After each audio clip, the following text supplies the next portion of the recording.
Hello નમસ્કાર વિદ્યાર્થી મિત્રો, હું છું અશોક વ્યાસ. આપ સૌનું હાર્દિક સ્વાગત કરું છું મારી યુટ્યુબ ચેનલ પર. વિદ્યાર્થી મિત્રો, આપણે અભ્યાસ કરી રહેતા પ્રકરણ નંબર 2 ઘસારાના હિસાબો ખૂબ જ અગત્યનું છે. આપણે 6 માર્ક્સનો દાખલો પૂછે છે. આજે આપણે સ્વાધ્યાયનો પ્રશ્ન નંબર 5 નો એક્ઝામ નંબર 1 જોવાના છે, જેમાં લખેલું છે સુરેશ લિમિટેડના ચોપડામાં આમનોન, યંત્ર ખાતું, ઘસારા ખાતું અને વાર્ષિક હિસાબમાં અસર કઈ રીતે આપવાની છે તેની સંપૂર્ણ સમજ મેળવવાના છે. તો ચાલો વિદ્યાર્થી મિત્રો સ્ટાર્ટ કરીએ. આપણે એક્ઝામ્પલ નંબર 1 પ્રશ્ન 5 નો એક્ઝામ્પલ નંબર 1 તમે સ્ક્રીન પર તમે એક્ઝામ્પલ જોઈ શકો છો. આપણે જોઈએ, સુરેશ લિમિટેડ તારીખ 1/4/2012 ના રોજ 63,600 ની કિંમતનું યંત્ર ખરીદ્યું. આ યંત્ર ગોઠવવાનો ખર્ચ 1000 થયો હતો. આ યંત્રની ભંગાર કિંમત 8 વર્ષના અંદાજે આયુષ્ય 14,600 અંદાજવામાં આવી હતી. વિદ્યાર્થી મિત્રો, તમે જો દાખલામાં તમને શું આપ્યું છે? અંદાજિત આયુષ્ય. જ્યારે પણ દાખલામાં અંદાજિત આયુષ્ય આપવામાં આવે ત્યારે આપણે એક સૂત્ર તમને મેં સમજાવ્યું હતું અગાઉના વિડીયોમાં, સંપૂર્ણ થિયરીનો વિડીયો હતો તેમાં, કે જ્યારે પણ દાખલામાં તમને અંદાજિત આયુષ્ય આપે ત્યારે આપણે ઘસારો ગણવાનું સૂત્ર યુઝ કરવાનું છે. પડતર કિંમત માઇનસ ભંગાર કિંમત છેદમાં અંદાજિત આયુષ્ય. આપણે અહીંયા સૂત્રની મદદથી ઘસારાની રકમ શોધીશું. અહીંયા તમારે શોધવાનું છે જે વાર્ષિક ઘસારાની રકમ અને વાર્ષિક આજે ઘસારાનો દર શોધવાનો છે, બંને શોધવાનું છે. આ ઉપરાંત 31મી માર્ચના રોજ પૂરું થાય છે. આનું વર્ષ ક્યારે પૂરું થાય? 31મી માર્ચ. વિદ્યાર્થી મિત્રો, આ બહુ યાદ રાખજો, કારણ કે આપણે તારીખનો યુઝ કરવાનો છે ત્યારે 31મી માર્ચ એટલે આપણું વર્ષ પૂરું એવું સમજવાનું છે. શું કામ કરવાનું છે? તમારે જે 3 વર્ષ માટે આમનોન પણ લખવાની છે, 3 વર્ષનું યંત્ર ખાતું પણ તૈયાર કરવાનું છે અને 3 વર્ષનું ઘસારા ખાતું પણ તૈયાર કરવાનું છે. આ ઉપરાંત તમારે જે પ્રથમ વર્ષના વાર્ષિક હિસાબમાં અસર આપવાની છે અને સૌથી અગત્યની બાબત, સરખા હપ્તાની પદ્ધતિએ ઘસારો ગણવાનો છે. વિદ્યાર્થી મિત્રો, તમને અહીં અંદાજિત આયુષ્ય આપેલું છે એટલે આપણે સૂત્રની મદદથી શોધીશું ઘસારો. તેનું સૂત્ર છે પડતર કિંમત માઇનસ ભંગાર કિંમત છેદમાં અપેક્ષિત આયુષ્ય. હવે તમે જોઈએ કે આપણે લખીએ ઘસારો બરાબર પડતર કિંમત કોઈ જગ્યાએ આપી નથી, તો આપણે એનું સૂત્ર મૂકી દઈએ. પડતર કિંમત બરાબર ખરીદ કિંમત વત્તા ખર્ચા. હવે તમે જો દાખલામાં આપેલું છે આ યંત્ર બોલો કેટલામાં ખરીદ્યું છે? 63,600 અને એનો જે ગોઠવવાનો ખર્ચ કેટલો છે? 1000. તો આપણે બંનેનો સરવાળો કરી દઈએ. 63,600 વત્તા 1000 એટલે ટોટલ પડતર કિંમત મળી 64,600. આપણી પાસે મળી ગઈ પડતર કિંમત.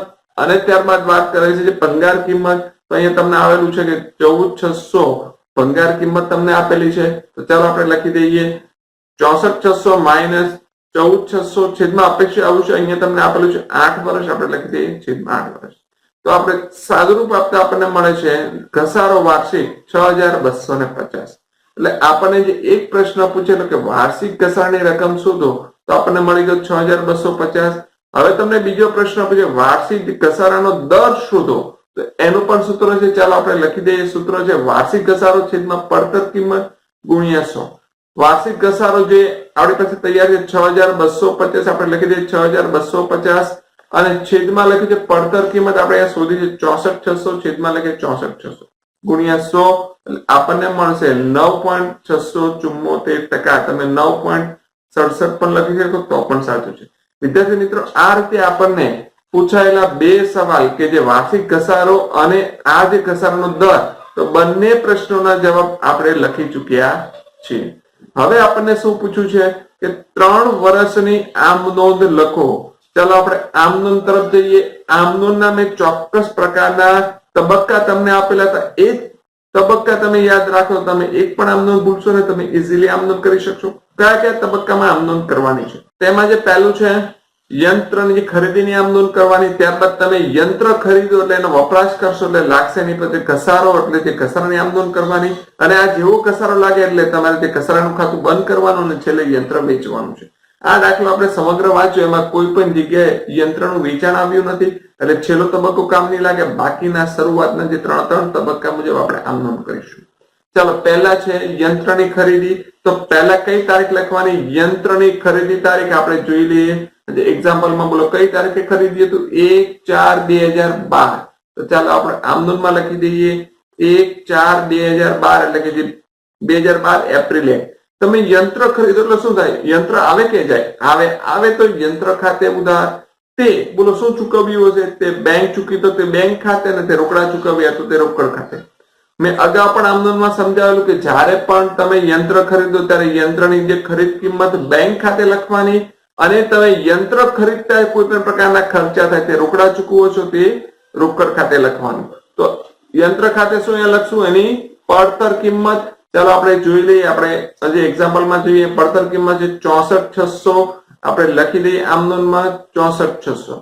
બેંક ખાતે કઈ રકમ લખવાની? હંમેશા યંત્રની ખરીદ કિંમત આપણે જોઈએ. હજી એક્ઝામ્પલમાં એની બોલો કલામાં ખરીદ્યું છે 63,600 અને ખર્ચો કેટલો થયો 1,000. ચાલો બંને અનુક્રમે લખી દઈએ. બેંકમાં લખીએ આજે 63,600 અને રોકડ એટલે શું? ખર્ચા કેટલા થયા? 1,000. આપણે લખી દઈએ બાબત છે યંત્ર ખરીદી ગોઠવવાનો ખર્ચ ચૂકવ્યો તેના. હવે વિદ્યાર્થી મિત્રો બરાબર સમજવાનું જરૂર છે. અહીંયા તમને કીધું કે તમારું વર્ષ 31મી માર્ચના રોજ પૂરું થાય છે. જો અગાઉ મેં તમને કીધેલું હતું 31મી માર્ચના રોજ વર્ષ પૂરું થાય છે. હવે બરાબર સમજો. તારીખ તે રીતે લખું છું. અહીંયા 2012 એપ્રિલ 1 છે. એપ્રિલ થી શરૂ કરો તમે. April 2012, May, June, July, August, September, October, November, December. December એટલે 2012 પૂરું થયું. પછી જાન્યુઆરી, ફેબ્રુઆરી અને માર્ચ. 12 માસ માર્ચ મહિનામાં પૂરા થાય છે. પરંતુ વર્ષ 2012 ની જગ્યાએ કેટલું થઈ જશે આપણું? 2013. એટલે અહીંયા લખશું 2013 માર્ચ 31. વિદ્યાર્થી મિત્રો આ તારીખ કઈ રીતે આવી? આ જે એપ્રિલ મહિનાથી તમારે જે 12 મહિના ગણી લેવાના. April, May, June, July, August, September, October, November, December, January, February અને માર્ચ. તો આ રીતે મેં જોયું તો માર્ચ 31 આવે છે. અહીંયા લખેલું છે 31 માંથી વર્ષ પૂરું થાય. પણ વર્ષ કેટલું છે? 2012 ની જગ્યાએ કેટલું થઈ છે? 2013. ત્યારે 12 મહિના પૂરા થાય છે.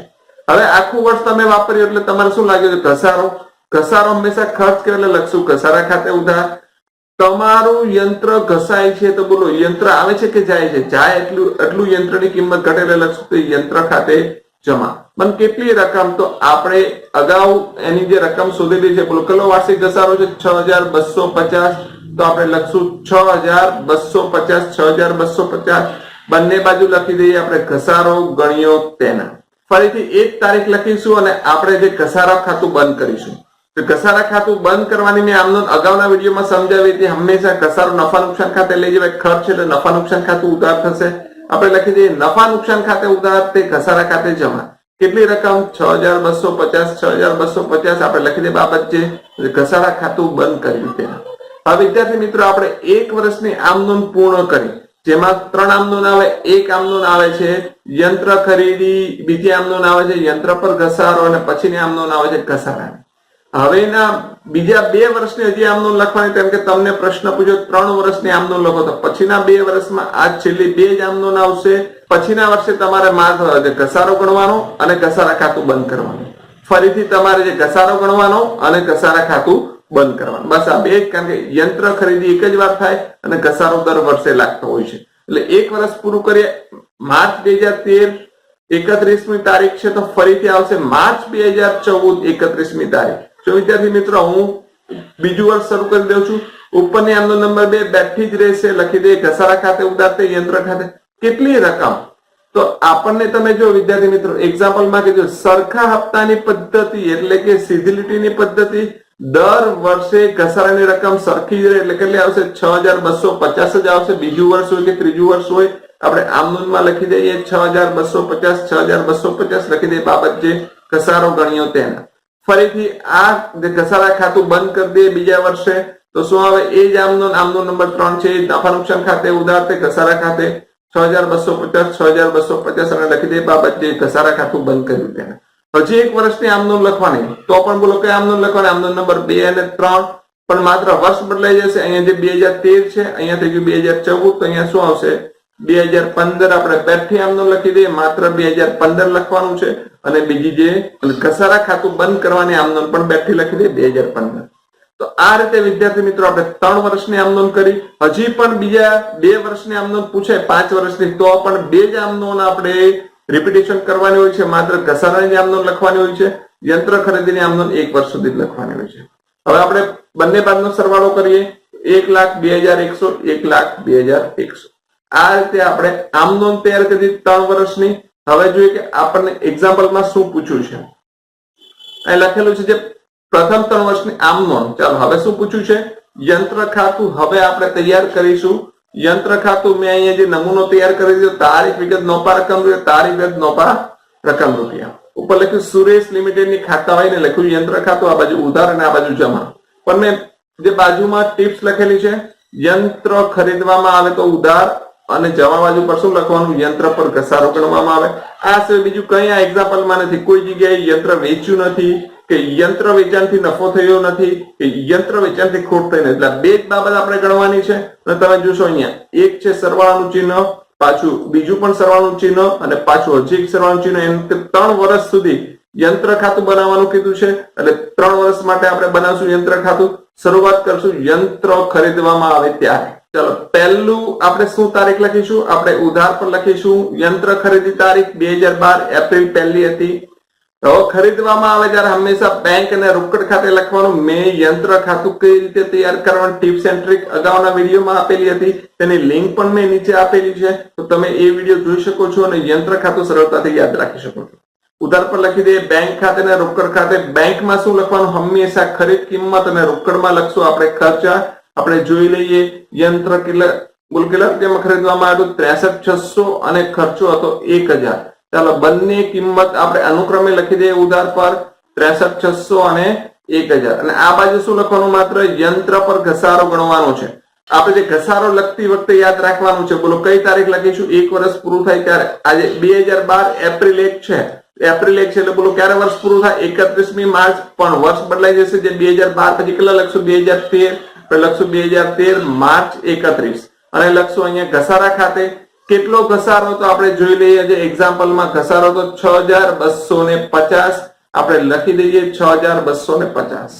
હવે કઈ જ નથી કરવાનું. હવે માત્ર સરવાળો કરવાનો. સરવાળો હંમેશા ઉધાર બાદથી જ કરવો. યંત્ર ખાતું તૈયાર કરો તો હંમેશા ઉધાર બાદનો જ સરવાળો વધારે હોય. આપણે ઉધાર બાદનો સરવાળો કરીએ તો આપણે મળશે 64,600. બેઠો સરવાળો લખી દઈએ જવાબ બાજુ પર 64,600. એટલે આપણને બાકી મળી જશે 58,350. કઈ રીતે મળ્યા, 64,600 માંથી 6,250 માઇનસ કરીએ એટલે આપણને મળ્યા 58,350. આ છેલ્લી તારીખ જ લખશું, પણ લખશું બાકી આગળ લઈ ગયા 31મી તારીખ. વિદ્યાર્થી મિત્રો, ઘસારો હંમેશા વર્ષના છેલ્લા દિવસે ગણાય એટલે આપણે 31 તારીખ લખશું, બાકી આગળ લઈ ગયા. આપણે જે રીતે કામ કરતા હતા રોકડ મેળમાં એ રીતે ફરીથી કામ કરવાનું. બાકી આગળ લઈ ગયા છે 31મી તારીખ. 31મી માર્ચ પછી બોલો કયો દિવસ આવે, 1 એપ્રિલ. તેની એન્ટ્રી આપવાની છે ક્રોસ, એટલે કે બોલો કઈ સાઈડ આપશું, આ બાજુ, એટલે કે ઉધાર બાજુ પર આ બાજુ એન્ટ્રી આપશું. એટલે લખશું આપણે 1 એપ્રિલ 2013. આ 31મી માર્ચ હતી. પછીનો દિવસ કયો આવે, પછીનો બીજો દિવસ જ લખવાનો, એન્ટ્રી આપવાની ક્રોસ. 2013 એપ્રિલ 1. પણ અહીં લઈ ગયા છે તો અહીંયા શું લખશું, બાકી આગળ લાવ્યા, બેઠી રકમ 58,350. હવે જે બીજા વર્ષે પણ શું છે, માત્ર ને માત્ર શું લાગશે, ઘસારો જ, કોઈ યંત્ર ખરીદવામાં નથી આવ્યું. એટલે આપણે ફરીથી આનું 1 વર્ષ પૂરું કરો. આનું 1 વર્ષ ક્યારે પૂરું થાય, તો 31મી માર્ચ લખશું. પણ આ જે 2013 છે ત્યાં શું લખશું, 2014. ચાલો આપણે લખી દઈએ 2014 31મી માર્ચ. ઉપર તમે જોશો તો પણ તમને ખબર પડી જાય 1 વર્ષ પૂરું થાય એટલે ખાલી વર્ષ જ બદલાયું છે, તારીખ બેઠી રહી છે. શું લખીશું આપણે ઘસારા ખાતે, ઘસારો એનો એ જ રહેશે કારણ કે સરખા હપ્તાની પદ્ધતિ છે, સીધી લીટીની પદ્ધતિ છે. એટલે 6,250 રહેશે. અહીંયા કોઈ પ્રકારની બીજી એન્ટ્રી નથી. તો આપણે ફરીથી સરવાળો કરીએ. ઉધાર બાદનો સરવાળો વધારે હોય તો લખી દઈએ 58,350. બેઠો લખી દઈએ જવાબ બાજુ પર 58,350. હવે 58,350 માઇનસ 6,250 કરીશું એટલે રકમ મળશે 52,100. આ કઈ રીતે બાકી લાવીએ, ફરી એકવાર કહી દો. 58,350 માંથી 6,250 માઇનસ કર્યા એટલે મળ્યા 52,100. આ તારીખ લખીશું અને ઉપરની જેવું બાકી આગળ લઈ ગયા. તમે જેટલા વર્ષ માટે બનાવો એટલા વર્ષ માટે આવું સેમ ટુ સેમ નીચે નીચે નીચે બધા વર્ષનું આપણે યંત્ર ખાતું તૈયાર કરતું રહેવાનું. ફરીથી બાકી આગળ લઈ ગયા છે એ જ વસ્તુ, એટલે કે આ જે આવ્યું 52,100 બેઠા અહીંયા ઉધાર પર આવશે, પણ શરૂની તારીખ આવશે. કઈ તારીખ આવશે, 2013 એપ્રિલ 1 છે તો અહીંયા શું લખશું, 2014 એપ્રિલ 1 લખી દે. 2014 એપ્રિલ 1 પણ શું લખશું, બાકી આગળ લાવીએ 52,100.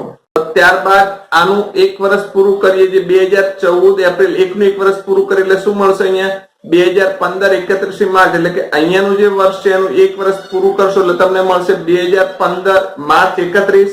અહીંયા લખશું આપણે ઘસારા ખાતે 6,200. માત્ર એ જ એન્ટ્રી આવશે ઘસારાની, કારણ કે આ એક્ઝામ્પલમાં બીજી કોઈ એન્ટ્રી નથી. હવે ઉધાર બાદનો સરવાળો વધારે થાય 52,100. ફરીથી લખી દઈએ જવાબ બાજુ પર 52,100. એટલે 52,100 માઇનસ 6,250 એટલે તમને મળી જશે 45,850. આ 45,850 ને આપણે કહીશું 31મી માર્ચ. બાકી આગળ લઈ ગયા. ફરીથી આ બાજુ લાવ્યા તરીકે બતાવીએ 2015 એપ્રિલ 1. બાકી આગળ લાવ્યા 45,850. હવે આપણે આગળ એક્ઝામ્પલ નથી ગણવાનો વિદ્યાર્થી મિત્રો. કેમ? આપણને અહીંયા કીધું છે કે 3 વર્ષ માટે યંત્ર ખાતું તૈયાર કરો. મેં 3 વર્ષનું જ યંત્ર ખાતું તૈયાર કર્યું છે અને તમામ એન્ટ્રી થઈ ગઈ. છેલ્લે વર્ષે માત્ર મેં ખાલી બાકી ખેંચેલી છે. તો વિદ્યાર્થી મિત્રો, તમને જયારે યંત્ર ખાતું પૂછાય તો આ ટિપ્સ એન્ડ ટ્રીક તમે વાપરજો. તમને ઈઝીલી તમે યંત્ર ખાતું તૈયાર કરી શકશો. હવે આપણે જોઈએ જે નેક્સ્ટ છે ઘસારા ખાતું. એ પણ તમને 3 વર્ષ માટે પૂછવામાં આવ્યું છે. વિદ્યાર્થી મિત્રો, જરાક પણ ટેન્શન નહીં લે. આ ખાતું સૌથી ઈઝી છે. બંને બાજુનો સરવાળો સરખો જ આવી જાય અને બંને બાજુ છેલ્લી તારીખ લખવાની હોય છે. આપણે જોઈએ આમનોન પરથી તમને 1 વર્ષનું સમજી જશે. બાકીના બધા વર્ષનું આપણે સરખી એન્ટ્રી કરીશું. તમે જો અહીંયા લખ્યું છે 2013 31મી માર્ચ અહીંયા લખ્યું છે. ઘસારા ખાતે ઉધાર 6250. એટલે ઘસારા ખાતાની ઉધાર બાજુ પર લખવાના 6250. પણ નામ કોનું લખશું? યંત્ર ખાતે. ચાલો આપણે એની એન્ટ્રી આપી દઈએ. ઉધાર પર 31મી માર્ચ 2013 લખશું યંત્ર ખાતે 6250. હવે જોઈએ કે બીજી આમ નોંધ. તો તમે એમાં પણ જોઈ શકશો કે એ લખ્યું નફા નુકસાન ખાતે ઉધાર તે ઘસારા ખાતે. એટલે આ જે ઘસારા ખાતાની જમા બાજુ પર લખશું નફા નુકસાન ખાતે અને માર્ચ 31 2013.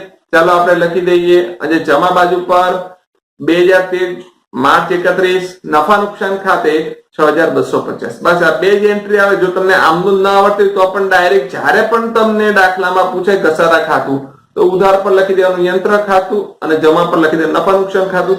આમનોનમાં જોવાની પણ જરૂર નથી. આ ફિક્સ આ બે જ એન્ટ્રી આવે અને બંનેમાં વર્ષની છેલ્લી તારીખ લખી દો પહેલા વર્ષની. એટલે કામ તમારું રેડી થઈ જશે. બંને બાજુનો સરવાળો સરખો આવે 6250 6250. ફરીથી બીજા વર્ષે આ જ એન્ટ્રી આવશે ઉધાર પર 2014. ખાલી 2013 નું 2014 કરીશું. રકમ સેમ ટુ સેમ રહે કારણ કે ઘસારો સરખાવતાની પદ્ધતિ છે.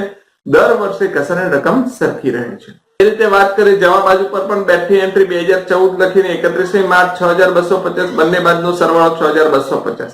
આપણને હજુ પણ 1 વર્ષનું બનાવવાનું કીધું છે કારણ કે આપણને કીધું કે 3 વર્ષનું બનાવો તો ઉપરની બેઠી એન્ટ્રી માત્ર 2014 ની જગ્યાએ 2015 લખશું. સરવાળો પણ સેમ ટુ સેમ કારણ કે સરખો હપ્તાની પદ્ધતિ છે. દર વર્ષે ઘસારો સરખો રહે છે.